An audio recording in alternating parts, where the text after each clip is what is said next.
छतिया के आलम छियौ हम बरतिया के साइकिल तोरा छतिया के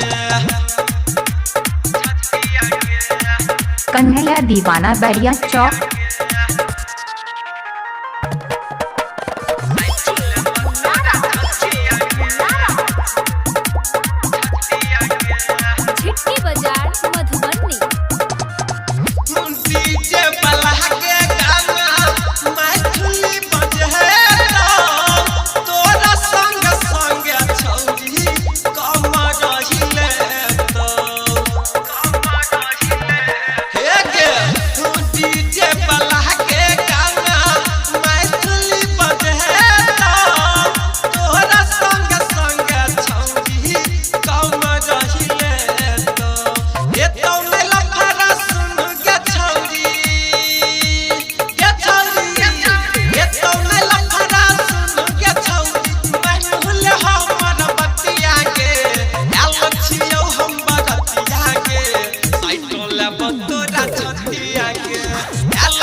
तोरा छतिया के आलम छियौ हम बरतिया के साइकिल तोरा छतिया के।